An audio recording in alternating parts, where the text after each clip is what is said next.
ఓం నమః శివాయ. జగత్తుకు తల్లిదండ్రులైన పార్వతీ పరమేశ్వరులకు నమస్కరిస్తూ వ్యాసభగవానుని దయతో మనకు అందిన పరమ పవిత్రమైన శ్రీ శివమహాపురాణ ప్రవచన యజ్ఞంలో 14వ భాగాన్ని మనం ప్రారంభిద్దాం.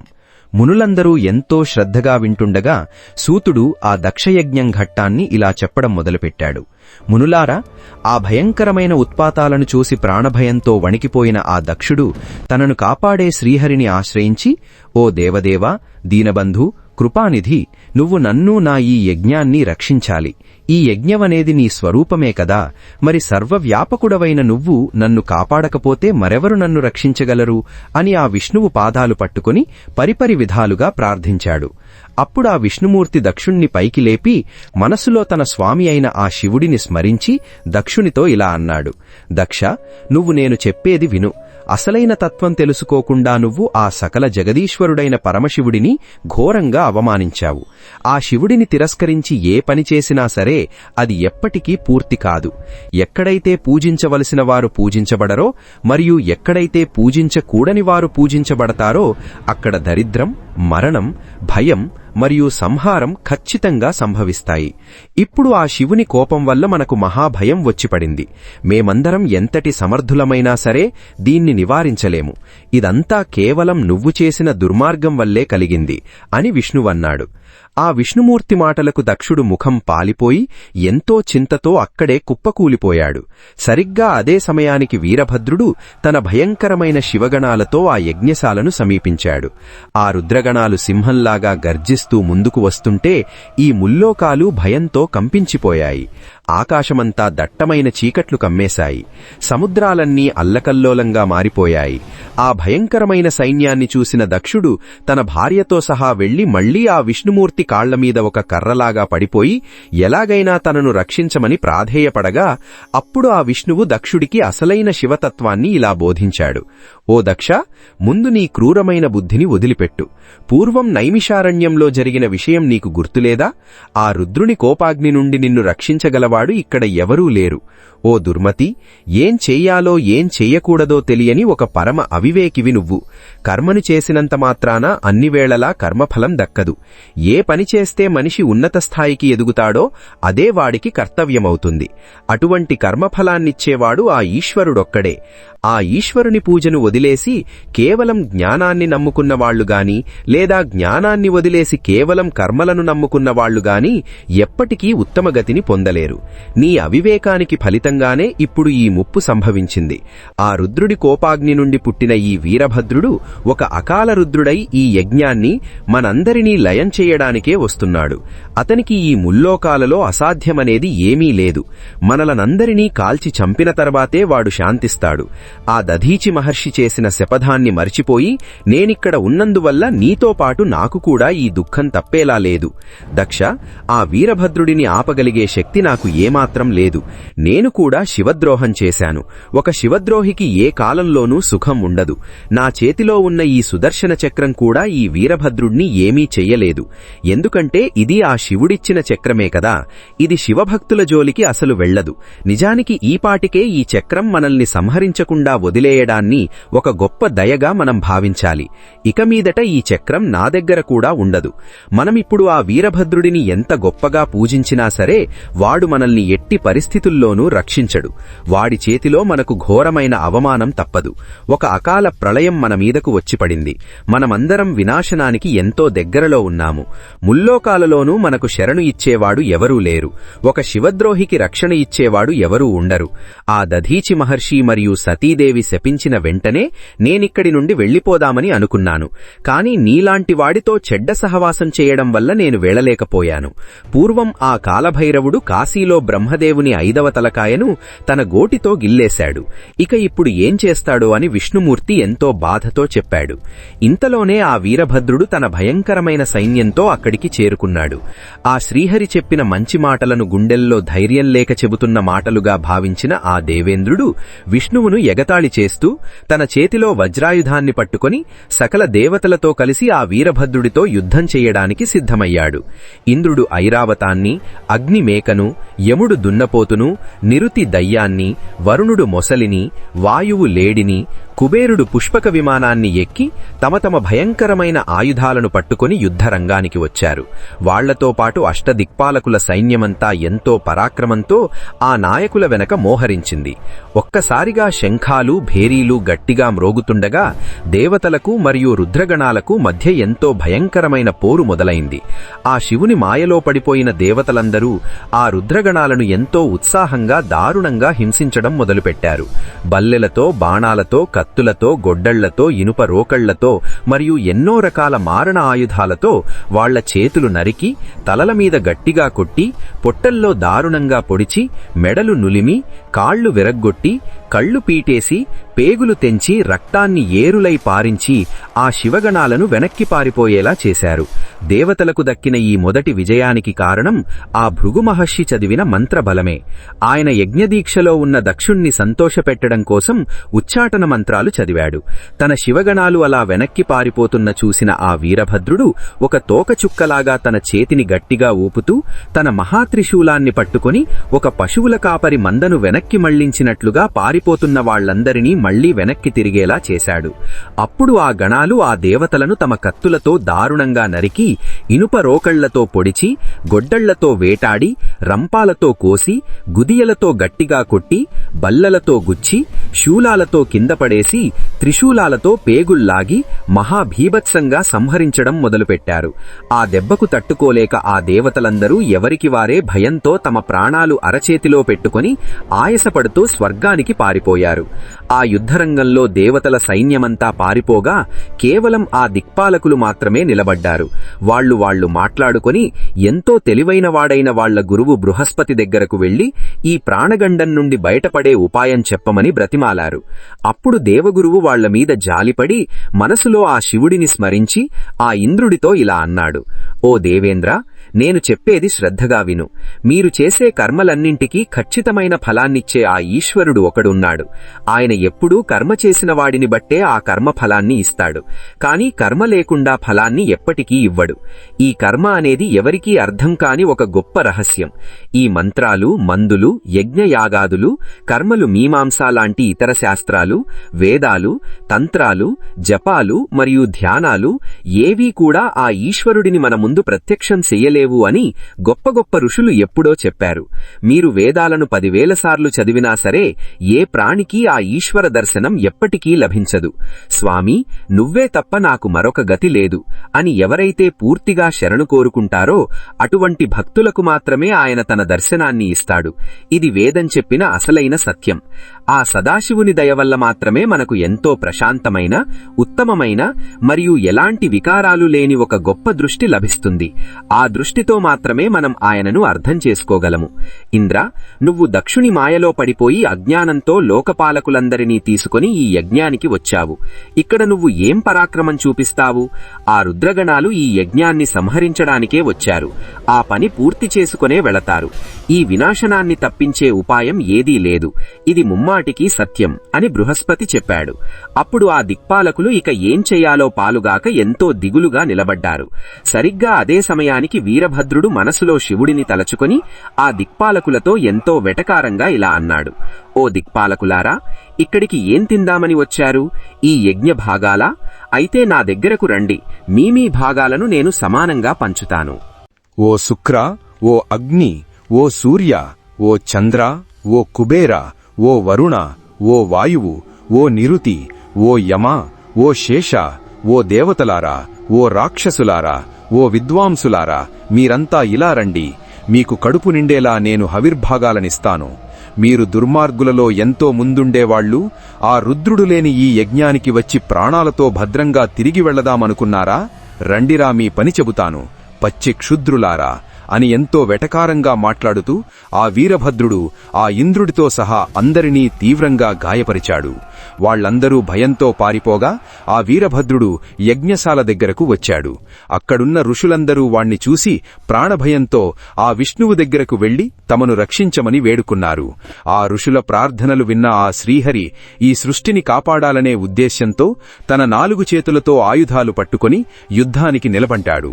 ఆ విష్ణువును చూడగానే ఆ వీరభద్రుడికి పాపాత్ముణ్ణి చూసిన యముడిలాగా ఏనుగును చూసిన సింహంలాగా విపరీతమైన కోపం వచ్చి కనుబొమ్మలు ముడివేసి వెంటనే ఇలా అన్నాడు: ఓ హరి, నువ్వు ఈ రోజు నా మహాదేవుని మాటను ఎలా ధిక్కరించగలిగావు? నువ్వు మనసులో ఎంతో గర్వం దాగి ఉంది. నువ్వు ఇక్కడికి ఎందుకు వచ్చావు? నీకు రక్షకుడెవడున్నాడు? నిన్ను నువ్వే రక్షించుకోలేని వాడివి ఈ దక్షుని యజ్ఞానికి ఎలా రక్షకుడివవుతావు? ఆ దాక్షాయణి ఏం చేసిందో నువ్వు చూడలేదా? దధీచి మహర్షి చెప్పిన మంచి మాటలను నువ్వు వినలేదా? నీకు నేనిస్తాను యజ్ఞభాగాన్ని, రారా. ఓ హరి, ఇదిగో నీ వక్షస్థలాన్ని చీల్చి నీకు కూడా భార్య లేకుండా చేసి నా స్వామికి గొప్ప సంతోషాన్ని కలిగిస్తాను. నిన్ను ఆ మంటల్లో సజీవ దహనం చేస్తాను. నువ్వొక పచ్చి శివద్రోహివి అని వీరభద్రుడు గర్జించాడు. ఎంతో తెలివైన ఆ విష్ణుమూర్తి వీరభద్రుని కోపపు మాటలను విని చిరునవ్వు నవ్వి ఎంతో ప్రేమగా ఇలా అన్నాడు: ఓ వీరభద్ర, ఆ శంకరునికి ఎంతో ఇష్టమైన సేవకుణ్ణైన నన్ను నువ్వు శివద్రోహి అని అనవద్దు. ఈ దక్షుడు నా భక్తుడు. నన్ను ఎన్నోసార్లు తన యజ్ఞానికి రమ్మని పిలిచాడు. నేను భక్తులకు బానిసను. అది నా వ్రతం. అందుకనే నేను ఇక్కడికి వచ్చాను. ఆ శంకరుడు కూడా తన భక్తులకు వశమయ్యేవాడే కదా. ఓ రుద్రుని కోపాగ్ని నుండి పుట్టిన తేజస్వి, ఇక నువ్వు యుద్ధం చెయ్యాలనుకుంటున్నావా? అయితే రా, నువ్వు నన్ను ఆపు, నేను నిన్ను అడ్డుకుంటాను. ఆ తర్వాత ఏం జరగాలో అదే జరుగుతుంది. రా, నా పరాక్రమం ఏమిటో నీకు చూపిస్తాను అని విష్ణువు అన్నాడు. ఆ గోవిందుని మాటలకు గొప్ప భుజబలమున్న ఆ వీరభద్రుడు ఎంతో సంతోషించి వినయంగా ఆ నారాయణుడికి నమస్కారం చేసి ఇలా అన్నాడు: ఓ మహాప్రభో, నువ్వు నా స్వామి అయిన ఆ రుద్రుడికి ఎంతో ఇష్టమైన వాడివని తెలిసి నేను చాలా సంతోషించాను. నాకు ఆ శివుడు ఎలాగో మీరు కూడా అలాగే, మీకు ఆ శివుడు ఎలాగో మీరు ఆయనకు అలాగే. ఈ పవిత్రమైన వేదాలు కూడా మీ ఇద్దరి గురించి అలాగే చెబుతున్నాయి. మేమందరం ఆ రుద్రుని సేవకులం. హే లక్ష్మీదేవి భర్త, ఇప్పుడు ఇక్కడ జరుగుతున్న ఈ పోరాటానికి అనుకూలంగా మాత్రమే నేను అలా కఠినంగా మాట్లాడాను. దయచేసి నా మీద కోపగించుకోకండి, నా మీద దయ చూపించండి అని వీరభద్రుడు అన్నాడు. ఆ మాటలకు విష్ణువు నవ్వి, నువ్వు ఎలాంటి అనుమానం పెట్టుకోకుండా నాతో యుద్ధం చెయ్యి. నీ అస్త్రాల దెబ్బలకు నా శరీరమంతా నిండిపోయిన తర్వాతే నేనిక్కడి నుండి కదులుతాను అని ఎంతో నిశ్చయంగా పలికాడు. వాళ్ళిద్దరూ తమ తమ సైన్యాలతో యుద్ధానికి సిద్ధమయ్యారు. అప్పుడు ఆ మహాబలవంతుడైన ఆ వీరభద్రుడు ఆ శంకరుణ్ణి మనసులో తలచుకొని రథమెక్కి ఆయుధాలను పట్టుకొని ఒక సింహంలాగా గర్జించాడు. ఆ విష్ణువు కూడా తన పాంచజన్యమనే శంఖాన్ని గట్టిగా ఊదాడు.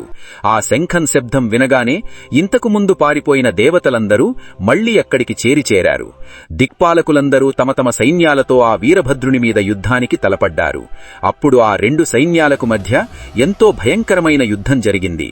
ఆ ఇంద్రుడు ఆ నందిని ఢీకొని 100 అంచులు ఉన్న కత్తితో గట్టిగా కొట్టగా అప్పుడు నంది ఇంద్రుని గుండెల మీద తన త్రిశూలంతో గట్టిగా పొడిచాడు. అగ్ని, విష్ణుగణాలు మరియు కుబేరుడు ఎంతో బలవంతుడైన ఆ కూష్మాండుల నాయకుడితో దారుణంగా యుద్ధం చేశారు. శివగణాలలో ఎంతో గొప్పవాడైన ఆ వీరేశ్వరుడు యముడితో ఘోరమైన యుద్ధం చేశాడు. ఆ చండుడు నిరుతిదేవుడికి ఎదురెళ్లి వాడిని గట్టిగా ఢీకొని రకరకాల ఆయుధాలతో కొట్టి దారుణంగా హింసించి వాడిని ఎగతాళి చేశాడు. ఆ ముండు వరుణుడితోనూ ఆ భృంగి వాయుదేవుడితోనూ ఇలా ఇరుపక్షాల వీరులందరూ ఎవరికి వారే ఎంతో భయంకరంగా ద్వంద్వయుద్ధాలు చేశారు. యోగినుల సైన్యంతో వచ్చిన ఆ భైరవుల నాయకుడు దేవతలందరినీ దారుణంగా చీల్చి వాళ్ల నెత్తురు తాగాడు. ఆ క్షేత్రపాలుడు, బుభుక్షుకుడు, కాళి మరియు ఇంకా కొంతమంది గణాల నాయకులు దేవతలందరినీ అడ్డుకొని వాళ్ల గుండెలను చీల్చి ఆ వేడివేడి రక్తాన్ని తాగుతూ ఆ రణరంగంలో వీరనాట్యం చేశారు. తన దేవతల సైన్యం పడుతున్న ఆ దారుణమైన పరిస్థితిని చూసి దిగులుపడిన ఆ శ్రీహరి వెంటనే తేరుకొని తన సుదర్శన చక్రాన్ని ప్రయోగించాడు. దిక్కులన్నింటినీ కాలుస్తూ వస్తున్న ఆ చక్రాన్ని చూసి క్షేత్రపాలుడు దానికి ఎదురెళ్లి నోరు తెరిచి దాన్ని ఒక జంతికలాగా కరకరా నమిలి మింగేసి ఆ తరువాత దాన్ని కిందకు కక్కేశాడు.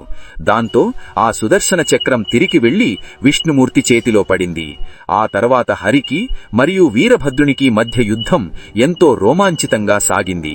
ఆ దేవదేవుడైన విష్ణుమూర్తి తన యోగబలంతో అచ్చం తనలాగే ఉన్న ఎంతోమంది విష్ణుగణాలను సృష్టించగా వాళ్లందరూ ఆ వీరభద్రుడి మీదకు వెళ్లారు. అప్పుడు ఆ వీరభద్రుడు శివుణ్ణి స్మరించి వాళ్లందరినీ క్షణాల క్షణాల్లో కాలిబూడిద చేసి తన త్రిశూలంతో ఆ హరి వక్షస్థలం మీద ఎంతో అవలీలగా గట్టిగా పుడిచాడు. ఆ త్రిశూలం దెబ్బకు తీవ్రంగా గాయపడి వెంటనే స్పృహ కోల్పోయిన ఆ విష్ణుమూర్తి తన ప్రియురాలి ఒడిలో సేద తీరుతున్నట్లుగా ఎంతో ప్రశాంతంగా నేలమీద పడిపోయాడు.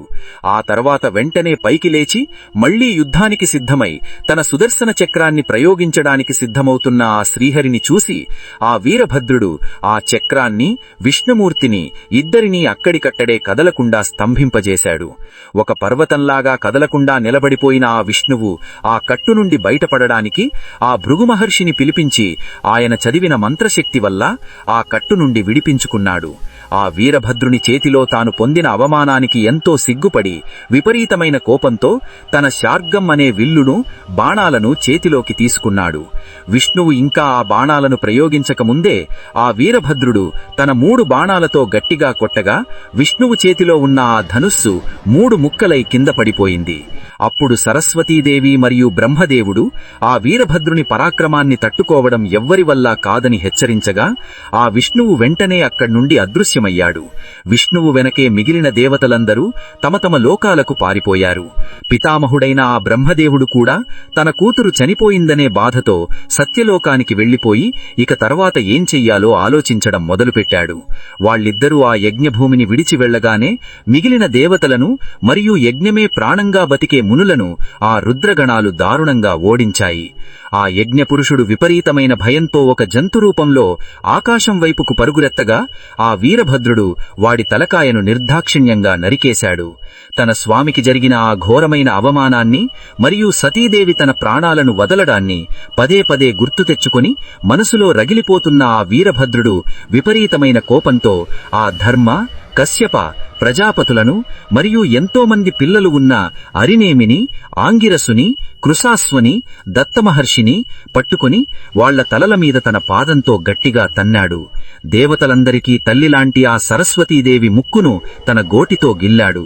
పగపట్టిన ఒక భయంకరమైన త్రాచుపాములాగా కోపంతో ఊగిపోతున్న ఆ వీరభద్రుడు ఆ దేవతలను, మహర్షులను ఎన్నో విధాలుగా హింసించినా సరే వాడి కోపం ఏమాత్రం చల్లారలేదు. ఇంకా ఎవరైనా ఎక్కడైనా దాక్కున్నారేమో అని ఆ ప్రాంతమంతా వెతికాడు. ఇంతలో ఆ మణిభద్రుడు భృగు మహర్షిని నేలమీద పడేసి ఆయన గుండెల మీద తన కాలుతో గట్టిగా తొక్కిపెట్టి ఆయన గడ్డాన్ని, మీసాన్ని పీకేశాడు. దక్షుడు ఆ శివుణ్ణి నిందించినప్పుడు తమ పళ్ళు కనిపించేలా నవ్విన ఆ సూర్యుని దంతాలను ఆ చండుడు రాలగొట్టాడు. అలాగే కన్నుగీటి ప్రోత్సహించిన ఆ భగుడు అనేవాడిని కింద పడేసి ఆ నంది వాడి 2 కళ్ళు పీకేశాడు. ఆ యజ్ఞశాలలో కూర్చున్న ఆ స్వాహ, స్వధ, దక్షిణ అనే దేవతలను మరియు మంత్రాలకు, తంత్రాలకు అధిపతులైన దేవతలను ఎంతో దారుణంగా హింసించారు. ఆ అగ్నిగుండంలో మంటలు ఆరిపోయేలా ఇసుక పూశారు. చివరగా అక్కడ భయంతో దాక్కున్న బ్రహ్మకొడుకైన దక్షుణ్ణి ఆ రుద్రగణాలు వెతికి పట్టుకుని బలవంతంగా బయటకు లాగి ఆ వీరభద్రుని ముందు నిలబెట్టారు. వీరభద్రుడు విపరీతమైన రౌద్రంతో వాడి 2 చెంపలు పట్టుకుని తన కత్తితో వాడి తల నరకబోగా ఆ దక్షుడికి ఉన్న యోగమహిమ వల్ల అది ఏమాత్రం తెగలేదు. కత్తులతో ఆ తలకాయను నరకడం అసాధ్యం అని తెలుసుకున్న ఆ వీరభద్రుడు తన 2 కాళ్లతో వాడి గుండెల మీద గట్టిగా నిలబడి తన 2 చేతులతో ఆ దక్షుని తలకాయను పట్టుకుని అమాంతం గట్టిగా మెలిపెట్టి ఆ తలకాయను మొండెం నుండి పీకేసి ఆ హోమగుండంలో పడేసి కాలిపోయేలా చేశాడు. చీకట్లను పారద్రోలే ఆ సూర్యునిలాగా శత్రువులందరినీ నామరూపాలు లేకుండా చేసి ఆ యజ్ఞాన్ని పూర్తిగా ధ్వంసం చేసి తన పనిని విజయవంతంగా పూర్తి చేసుకున్న ఆ వీరభద్రులు శూలాన్ని పట్టుకుని ఆ పరమేశ్వరుని ఎదుట నిలబడగా ఆ మహాదేవుడు ఎంతో సంతోషించి ఆ వీరభద్రుణ్ణి సర్వగణాలకు అధ్యక్షుడిగా చేశాడు. అప్పుడు సూతుడు మునులతో ఇలా చెబుతున్నాడు: ఓ మహర్షులారా, బ్రహ్మదేవుడు ఈ కథను ఇంతవరకు చెప్పగానే నారదుడు విపరీతమైన ఆశ్చర్యంతో ఆ బ్రహ్మను ఇలా అడిగాడు: ఆ రుద్రుడు లేని యజ్ఞానికి దేవతలతో కలిసి వెళ్లిన ఆ విష్ణుమూర్తి ఆ వీరభద్రుని చేతిలో ఘోరమైన పరాభవాన్ని ఎందుకు పొందాడు? దానికి కారణం ఏమిటి అని ప్రశ్నించగా అప్పుడు పితామహుడు చెప్పిన ఆ అద్భుతమైన కథను మీకు చెబుతాను, వినండి. పూర్వం క్షువుడు అనే పేరుగల ఒక మహా తేజస్వి అయిన రాజు ఉండేవాడు. చ్యవన మహర్షి కొడుకైన దధీచిముని ఆ రాజుకు ఎంతో మంచి స్నేహితుడు. వాళ్ళిద్దరూ ఎంతో గొప్ప తపస్సు చేసే సమయంలో వాళ్ళిద్దరికీ ఒక గొప్ప వివాదం పుట్టింది. ఆ గొడవ ఆ రోజుల్లో ఎంతో పెద్ద అల్లకల్లోలాన్ని సృష్టించింది. తపస్సు విషయంలో ఆ బ్రాహ్మణుడే అందరికంటే ఎంతో గొప్పవాడు అని శివభక్తుడైన ఆ దధీచి అనగా, తాను ఆ అష్టదిక్పాలకుల శరీరాన్ని ధరించి ఉన్నాను కాబట్టి మరియు ఈ వర్ణ ఆశ్రమ ధర్మాలను తానే రక్షిస్తున్నాను కాబట్టి ఈ రాజే అందరికంటే గొప్పవాడు అని ఆ క్షువుడన్నాడు. అంతేకాకుండా వాడు ఇలా అన్నాడు, ఓ చవన, రాజధర్మాలను చెప్పే వేదాలు ఆ రాజు సకల దేవతా స్వరూపుడని చెబుతున్నాయి కదా, మరి అటువంటి దేవుణ్ణి నేనే కదా, కాబట్టి బ్రాహ్మణుడి కంటే రాజే ఎంతో గొప్పవాడు, అందువల్ల నువ్వు నాకే పూజలు చెయ్యాలి అని క్షువుడన్నాడు. వేదాలకు శాస్త్రాలకు పూర్తిగా విరుద్ధంగా ఉన్న ఆ క్షువుని మాటలు విన్న భృగువంశంలో పుట్టిన ఆ దధీచికి విపరీతమైన కోపం వచ్చి తన ఎడమ పిడికిలితో వాడి తలమీద గట్టిగా కొట్టాడు. అప్పుడు దుర్బుద్ధి ఉన్న ఆ క్షువుడు విపరీతమైన కోపంతో దధీచిని తన కట్టితో దారుణంగా చీల్చేసి, ఇప్పుడు చెప్పురా ఎవరు గొప్పవాడు అని గట్టిగా గర్జించాడు. రక్తం కారుతూ నేలమీద పడిపోయిన ఆ మహర్షి వెంటనే ఆ భృగువంశంలోనే ఎంతో గొప్పవాడైన ఆ శుక్రాచార్యుడిని మనసులో స్మరించాడు. వెంటనే ఆ శుక్రుడు అక్కడికి వచ్చి తన మృత సంజీవనీ విద్య ద్వారా ఆ చీల్చివేయబడిన దధీచి దేహాన్ని మళ్లీ అతికించి బతికించాడు. అలా దధీచిని బతికించి శివభక్తులలో ఎంతో గొప్పవాడు, మృత్యుంజయుని ఉపాసనను ఈ లోకానికి పరిచయం చేసినవాడు, రాక్షసుల గురువు, నీతిశాస్త్రాలు అన్నీ తెలిసినవాడు అయిన ఆ శుక్రభగవానుడు ఆ దధీచికి ఎంతో రహస్యమైన, పవిత్రమైన మరియు ఎంతో గొప్ప మహిమ ఉన్న ఆ మహామృత్యుంజయ మంత్రాన్ని ఇలా ఉపదేశించాడు. నాయనా దధీచి, ఆ శివప్రభువును పూజించి వేదాలు చెప్పిన అత్యంత గొప్పదైన ఆ మహామృత్యుంజయ మంత్రాన్ని నీకు ఉపదేశిస్తున్నాను, శ్రద్ధగా విను. త్రంబకం యజామహే సుగంధిం పుష్టివర్ధనం ఉర్వారుకమివ బంధనాన్ మృత్యోర్ముక్షీయ మామృతాత్. అంటే ఆ ముల్లోకాలకు తండ్రి అయిన రక్షకుడు అయినా మరియు అగ్నిచంద్ర సూర్యమండలాలను సృష్టించినవాడు అయినా, సత్వరజోతమో గుణాలమీద పూర్తి ఆధిపత్యం ఉన్నవాడు అయినా, వాత పిత్త కఫాలు అనే 3 శరీరతత్వాలను పాలించేవాడు అయినా, ఆహవనీయం గార్హపత్యం దక్షిణాగ్ని అనే 3 అగ్నులను పాలించేవాడు అయినా, భూమి నీరు అగ్ని అనే 3 చేతులలాంటి రూపాలతో ఈ సమస్తాన్ని ఆక్రమించి ఉన్నవాడు అయినా, స్వర్గంలాంటి లోకాలకు స్వరూపుడైనా మరియు సుఖ దుఃఖాలు మోహంతో నిండిన ఈ జగత్తంతటా వ్యాపించి ఉన్న త్రిమూర్తుల స్వరూపుడైన ఆ పరమశివుణ్ణి మనం పూజిద్దాము. ఆ మహాదేవుడు పువ్వులలో మంచి సువాసనలాగా ఈ సమస్త ప్రాణులలో, ఆ 3 గుణాలలో మరియు అన్ని కర్మలలో ఒక సుగంధంలాగా వ్యాపించి ఉన్నాడు. ఆ దేవదేవుడు పువ్వులలో వాసనలాగా మన ఇంద్రియాలలో, ఇతర దేవతలలో మరియు శివగణాలలో వ్యాపించి ఉన్నాడు. ఓ బ్రాహ్మణ శ్రేష్ఠుడా, గొప్ప నిష్ఠ ఉన్నవాడా, మహత్తు నుండి పరమాణువు వరకు ఎన్నో రకాల పనులలో ఉన్న ఈ ప్రకృతికి బలాన్ని ఇచ్చేది ఆ పురుషుడైన శివుడే. ఓ మహర్షి, విష్ణువుకు, బ్రహ్మకు, ఇంద్రుడికి, దేవతలకు, మునులకు అందరికీ ఆ బలాన్ని ఇచ్చేవాడు కాబట్టే ఆ శివుణ్ణి పుష్టివర్ధనుడు అని అంటారు. ఓ ప్రజాపతి, అమృతస్వరూపుడైన ఆ రుద్రుడిని వేదాలు చెప్పిన కర్మల ద్వారా గాని, తపస్సు ద్వారా గాని, వేదాలను చదవడం ద్వారా గాని, యోగం ద్వారా గాని లేదా ధ్యానం ద్వారా గాని ఆరాధించాలి. సత్యంతో గాని లేదా వేరే ఇతర పద్ధతులతో గాని ఎవరైతే ఆ శివప్రభువును పూజిస్తారో వాళ్లను ఆ దేవుడు ఒక పండిన దోసకాయ తీగ నుండి ఎలాగైతే రాలిపోతుందో అలా భయంకరమైన మృత్యువు అనే బంధం నుండి విముక్తి కలిగిస్తాడు. ఈ మృత సంజీవనీ మంత్రం అన్నింటికంటే ఎంతో గొప్పది. నువ్వు ఎంతో ప్రేమగా ఆ శివుణ్ణి మనసులో తలచుకుంటూ నియమనిష్టలతో దీన్ని జపించు. ఈ జపం పూర్తయిన తరువాత హోమం చెయ్యి. నువ్వు రాత్రి పగలు నీళ్లు తాగేటప్పుడు ఆ నీటిని ఈ మంత్రంతో చదివి తాగు. దీన్ని ఆ శివుని గుడిలో ధ్యానం చేసిన వాడికి ఎప్పటికీ మృత్యుభయం అనేది ఉండదు. అన్ని నియమాలను పూర్తిచేసి భక్తులను కాపాడేవాడు, ఎంతో మంచివాడు అయిన ఆ శివుణ్ణి పద్ధతి ప్రకారం పూజించి ఈ మంత్రాన్ని జపించి నీ దుఃఖం నుండి విముక్తిని పొందు అని ఆ మంత్రం యొక్క గొప్పదనాన్ని వర్ణించాడు. ఈ మంత్రానికి సంబంధించిన ధ్యాన శ్లోకాన్ని చెబుతాను విను. ఇలా ధ్యానించి ఈ మంత్రాన్ని జపించిన జ్ఞానికి ఆ శంభుని దయవల్ల ఎంతో త్వరగా మంత్రసిద్ధి కలుగుతుంది. తామర పువ్వులలాంటి 2 చేతులలో ఉన్న 2 కుండలతో నీటిని పైకి తీసుకుని తన తలమీద పోసుకుంటూ అభిషేకం చేసుకుంటున్నవాడు, తన ఒడిలో 2 చేతులతో ఆ 2 కుండలను పట్టుకున్నవాడు, ఒక చేతిలో రుద్రాక్షమాలను మరొక చేతిలో జింకను పట్టుకున్నవాడు, తామర పువ్వు మీద కూర్చున్నవాడు, తన తలమీద ఉన్న చందమామ నుండి జాలువారే అమృతంతో తడిసిన శరీరం ఉన్నవాడు మరియు తన శరీరంలోనే సగభాగంగా ఉన్న పార్వతీదేవితో కలిసి ఉన్న 3 కళ్ళు ఉన్న ఆ మృత్యుంజయుణ్ణి నేను ధ్యానిస్తున్నాను. మునులారా, ఈ విధంగా ఆ మృత సంజీవనీ విద్యను ఉపదేశించి శుక్రాచార్యుడు తన స్థానానికి వెళ్లిపోయాడు. ఆ దధీచి మహాముని శివుని వైభవాన్ని స్మరిస్తూ తపస్సు చేయడం కోసం అడవికి వెళ్లాడు. అక్కడికి వెళ్లి ఆ మహామృత్యుంజయ మంత్రాన్ని పద్ధతి ప్రకారం జపిస్తూ ఎంతో కాలంపాటు కఠినమైన తపస్సు చేసి ఆ పరమేశ్వరుని దర్శనం పొంది ఆయన నుండి 3 గొప్ప వరాలను పొందాడు. అవి ఏమిటంటే వజ్రంలాంటి గట్టి ఎముకలు, ఎవరూ చంపలేని మరణం లేని వరం, మరియు ఎవరి ముందు చేతులు చాపని దైన్యం లేని జీవనం. ఆ 3 వరాలను పొంది ఎంతో సంతోషంగా ఉన్న ఆ దధీచి మహాముని ఆ క్షువుడు ఉన్న చోటికి వెళ్లి వాడి తలకాయ మీద తన అరికాలతో గట్టిగా తన్నాడు. విష్ణువు ఇచ్చిన గౌరవంతో విపరీతమైన గర్వంతో ఉన్న ఆ క్షువుడు భయంకరమైన రోషంతో దధీచిని తన కత్తితో దారుణంగా నరికేశాడు. కాని ఆ శివుని వర ప్రభావం వల్ల దధీచికి ఎలాంటి గాయమూ కాలేదు. వాడికి బానిస కాకుండా ఎంత కొట్టినా చావకుండా నిలబడి ఉన్న ఆ దధీచిని చూసి ఆ బ్రహ్మకుడుకైన క్షువుడు ఆశ్చర్యపోయి వెంటనే అడవికి వెళ్లి ఆ శ్రీహరిని ధ్యానం చేశాడు. వాడి భక్తికి ఏకాగ్రతకు మెచ్చి ప్రత్యక్షమైన ఆ విష్ణువుతో తాను దధీచి చేతిలో పొందిన అవమానాన్ని అంతా ఉన్నది ఉన్నట్లుగా చెప్పుకున్నాడు. క్షువుని మనసులోని మాటను అర్థం చేసుకున్న ఆ విష్ణువు వాడితో ఇలా అన్నాడు: నాయనా, దధీచి చెప్పింది అక్షరాలా సత్యం. అతడు భృగువంశంలో ఎంతో గొప్పవాడు, గొప్ప తపస్సు ఉన్నవాడు, అన్నింటికంటే ముఖ్యంగా గొప్ప శివభక్తుడు. అతనికి ఏమైనా కష్టం కలిగిస్తే నిన్ను నన్ను ఇద్దరినీ శపించగలడు. మనమిద్దరం కలిసి ఎంత ప్రయత్నించినా సరే అతన్ని జయించడం అసాధ్యం.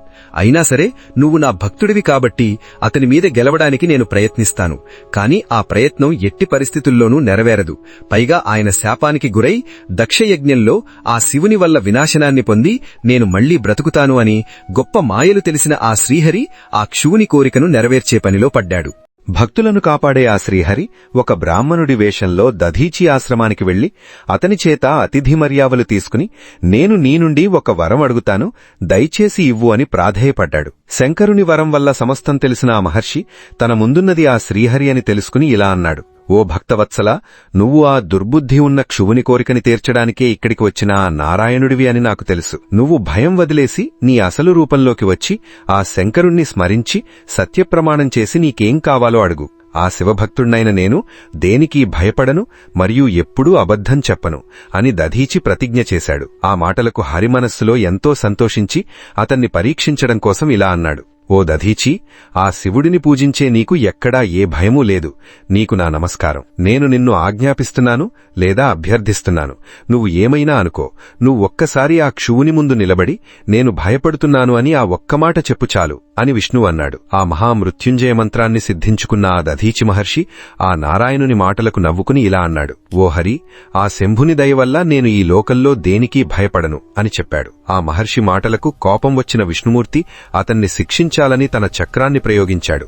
కాని ఆ ఈశ్వరుని సంకల్పం వల్ల అది వ్యర్థమైపోయింది. అప్పుడు మహర్షి ఇలా అన్నాడు: ఓ గోవిందా, ఆ ఈశ్వరుని దయవల్ల నీకు దక్కిన ఆ సుదర్శన చక్రం శివుని బానిసను అయిన నా మీదకు రావడానికి భయపడుతోంది.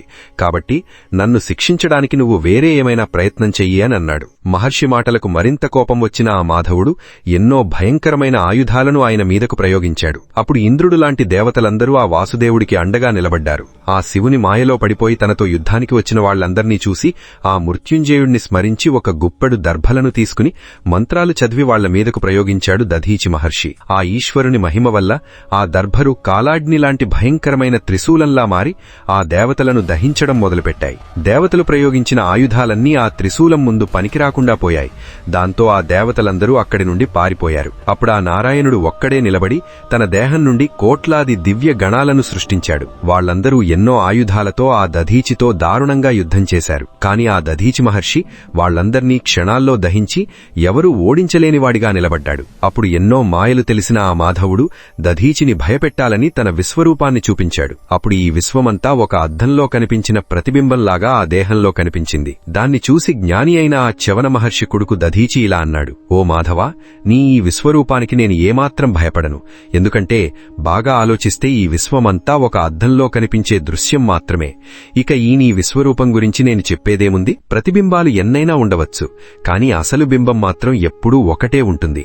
ఆ మహాదేవుడు, సమస్తం తెలిసిన ఆ ఈశ్వరుడు ఒక్కడే శాశ్వతమైనవాడు. ఇదిగో నా విశ్వరూపాన్ని కూడా చూడు, నీకు ఆ దివ్య దృష్టిని ఇస్తున్నాను అని చెప్పి ఆ శంకరుని తేజస్సుతో తన విరాట్ రూపాన్ని చూపించాడు. ఆ రూపంతో నిలబడి ఇలా అన్నాడు: మాధవా, మాయలతో మంత్రాలతో ఇక్కడ పనిలేదు. నీకు చేతనైతే నాతో యుద్ధం చెయ్యి అనన్నాడు. సమస్తం తెలిసిన ఆ శ్రీహరి ఆ మహర్షి శివభక్తిని పరీక్షించాలనే ఉద్దేశంతో మళ్లీ యుద్ధం చేయడానికి సిద్ధమయ్యాడు. అప్పుడు దేవతలందరూ కూడా అక్కడికి వచ్చారు. అయినా సరే ఆ దధీచి ఏమాత్రం భయపడలేదు. అంతలో ఆ బ్రహ్మదేవుడక్కడికి వచ్చి ఆ శివుని వరం పొందిన ఈ బ్రహ్మర్షిని భయపెట్టడం ఎవరివల్ల కాదని చెప్పి ఆ యుద్ధాన్ని ఆపేశాడు. ఇదంతా తన కళ్లారా చూసిన ఆ క్షువుడు ఎంతో దీనంగా ఆ మహర్షి కాళ్లమీద పడి, నన్ను క్షమించి నా మీద దయ చూపించండి అని వేడుకోగా అప్పుడు ఆ మహర్షి వాడిని క్షమించాడు. ఆ తర్వాత విష్ణువును మరియు దేవతలను చూసి, మీరందరూ ఆ దక్షుని యజ్ఞంలో ఆ రుద్రుని కోపాగ్నిలో కాలిపోయి వినాశనాన్ని పొందడంగాక అని దారుణంగా శపించాడు దధీచి మహర్షి. ఆ దధీచి ఇచ్చిన శాపానికి భయపడిపోయిన ఆ నారాయణుడు మొదలైన దేవతలందరూ ఆ మహేశ్వరుని కోపమే తమకొక గొప్ప అనుగ్రహమని భావించి ఎవరి లోకాలకు వాళ్లు వెళ్లిపోయారు. ఈ కథంతా జరిగిన ఈ ప్రదేశం స్థానేశ్వరం అనే పేరుతో ఒక గొప్ప పుణ్యక్షేత్రంగా మారింది. దాన్ని ఎవరైతే దర్శించుకుంటారో వాళ్లు శివ సాయుధ్యాన్ని పొందుతారు అని సూతుడు మునులతో చెప్పాడు. మరి తర్వాతి ఎపిసోడ్లో దేవతలు వెళ్లి శివుణ్ణి క్షమించమని వేడుకోవడం, దక్షుడికి మేకతలకాయను అతికించడం లాంటి ఎన్నో ఆసక్తికరమైన విషయాలను మనం వచ్చే ఎపిసోడ్లో తెలుసుకుందాం. ఈ వీడియో కనుక మీకు నచ్చినట్లయితే వెంటనే లైక్ బటన్ నొక్కండి. అలాగే కామెంట్స్ పక్కనే ఉన్న హైప్ బటన్ ని కూడా గట్టిగా నొక్కి మన నాని ఎపిక్స్ ఛానల్ కు మీ అద్భుతమైన సపోర్ట్ ఇవ్వండి. ప్రతి సోమవారం ఉదయం 9 గంటలకు మన ఛానల్లో వచ్చే శ్రీ శివమహాపురాణం సిరీస్ సరికొత్త ఎపిసోడ్స్ ను మిస్ అవ్వకుండా తప్పక చూడండి. మీ భక్తిని చాటుకుంటూ కామెంట్స్ లో ఓం నమఃశివాయ అని మార్మోగించండి.